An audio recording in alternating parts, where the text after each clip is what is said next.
Sidra and Kofi's love story began many years ago. They met at a village festival where the vibrant rhythms of drums and the scent of roasting maize filled the air. It was a night of celebration, and the village's annual dancing competition was in full swing. Sidra, with her graceful movements and radiant smile, was the star of the competition. As she danced under the moonlight, her laughter blending with the joyous sounds around them, Kofi couldn't take his eyes off her. He was captivated by her energy and beauty, and he knew he had to find a way to introduce himself. Gathering his courage, Kofi approached Sidra as the competition came to an end. She was catching her breath, her face glowing with excitement and perspiration. Kofi, trying to master his best charm, cleared his throat and said, "Excuse me, Sidra, but I couldn't help but notice that you dance as if the stars themselves are guiding your steps." Sidra looked up, slightly surprised and amused, and replied with a smile, "Thank you, Kofi. That's quite a compliment. I saw you cheering the loudest from the crowd. Do you always cheer for the best dancer?" Kofi laughed. "Only when the best dancer also happens to be the most beautiful woman in the village." He offered her a carved wooden bracelet he made himself. "I made this for good luck. I think you deserve it after such an amazing performance." Sidra accepted the bracelet, her fingers brushing against his. "Thank you, Kofi. That's very kind of you. Maybe you'll bring me more luck next year," she teased. Over the following months, Kofi and Sidra spent more time together. They shared stories by the fire, laughed at each other's jokes, and supported each other's dreams. Their bond grew stronger, and it wasn't long before they realized they were deeply in love. Kofi admired Sidra's strength and determination, while Sidra adored Kofi's kindness and unwavering support. Despite their happiness, there was one unfulfilled wish that cast a shadow over their joy. They had no children. Sidra's deepest desire was to bear twins, a blessing regarded with great honor in their culture. Years passed, and despite their many offerings and prayers to the gods, their home remained childless. Their love, however, never wavered. Kofi's support and devotion only strengthened Sidra's resolve. They would sit by the fire each night, sharing stories and dreaming of the day their children would fill their home with laughter. One serene evening, under a sky starred with stars, Sidra prayed earnestly to Nyame, the sky god. She poured out her heart, asking for the blessing of twins and vowing to honor and cherish them. Her prayer was so heartfelt that Nyame was moved to action. That night, he appeared to her in a dream. "Sidra," Nyame said, his voice resonant like the wind through the trees, "your love and perseverance have reached the heavens. I will grant you the gift of twins.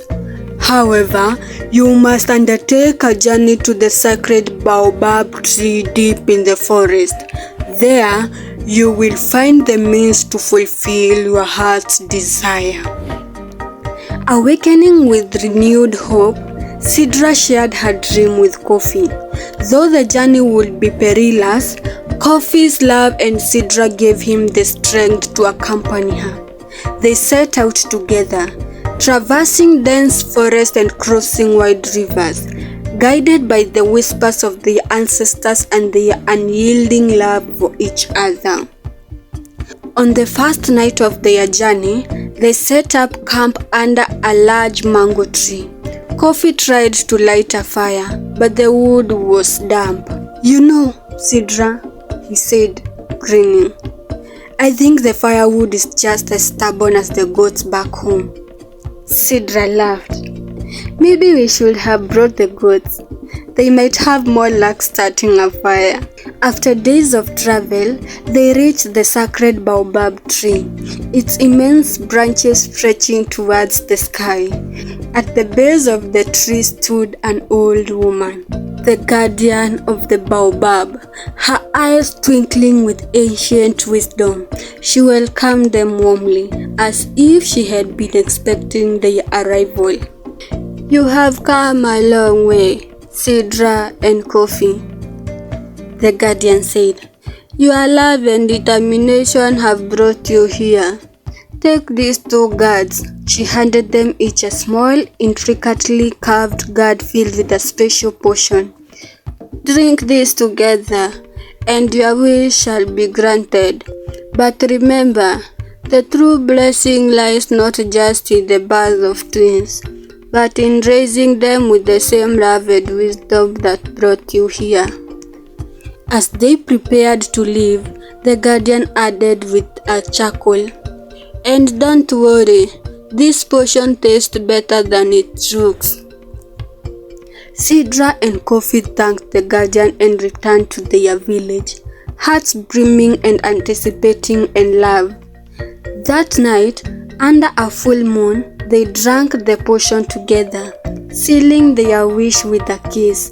As the days passed, Sidra discovered she was with child. The entire village rejoiced, inspired by their unwavering faith and love. When the time came, Sidra gave birth to 2 healthy boys, whom they named Kwame and Kwaku. The twins grew up surrounded by the love and teachings of their parents, who taught them the importance of perseverance, faith, and the deep cultural heritage they belonged to. The twins brought immense joy and prosperity to the village, embodying the virtues of their parents. One day, as Kwame and Kwaku played by the river, Kwame turned to his brother and said, "Do you think we'll ever be as wise as Mom and Dad?" Kwaku grinned. "We'll have to be, otherwise, who's going to teach the next generation how to trick goats into lighting fires?"